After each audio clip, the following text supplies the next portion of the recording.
Bonjour à vous les fans de sabre laser. Encore une journée, on ne parle pas de musique, mais un petit peu de fun avec la collection de sabres laser. Il s'agit cette fois-ci de vous parler de la Forge des Étoiles qui a réalisé ces deux sabres.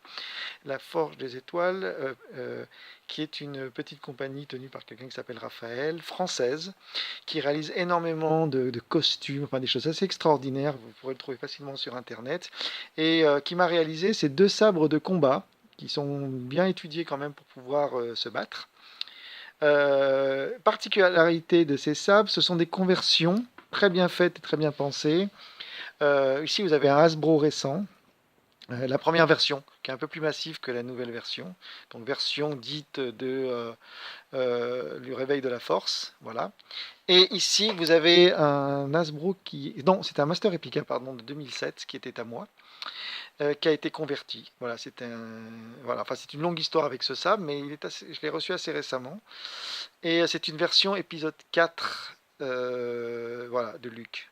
Un petit peu différente de la version que Rey utilise dans les films actuels.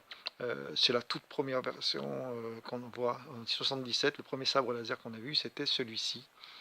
À noter que le Clamps était de l'autre côté. La version de Luke et de Rey plus tard, ce sera inversé et il y aura autre chose à la place, il y aura une autre carte là-dessus. Enfin bref. Euh, Réalisé par la Forge des Étoiles pour se battre. Alors, dans ce cadre-là, comme vous pouvez le voir, il y a des lames qui ont été faites un petit peu spécialement pour ce sabre. Et ce qui est intéressant, c'est qu'il a mis le connecteur, enfin, il a connecté l'activateur, excusez-moi, derrière. Ce qui fait que quand on l'allume, comme vous pouvez voir, on n'est pas gêné pour combattre. Là, il n'y a vraiment rien qui nous gêne. Et j'aime beaucoup ce sabre. Je n'étais pas très fan du.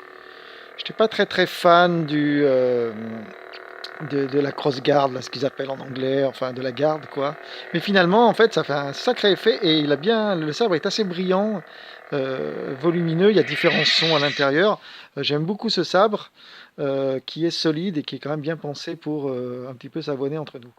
Et donc, très récemment, reçu ce sabre-là, il a mis effectivement, comme je souhaitais, mais je crois que c'était déjà le cas, le connecteur ici, l'activateur. Il a connecté l'activateur ici. C'était déjà le cas, sauf qu'à Master Replica, on poussait. Là, on appuie, et ce qui permet d'avoir des effets absolument magnifiques. Et tout ça est très solide et permet un petit peu encore plus de s'amuser que d'autres sabres parce on voit que c'est bien construit tout ça. Donc je tiens à vous recommander la Forge des Étoiles qui est français. Et je vous souhaite une bonne soirée.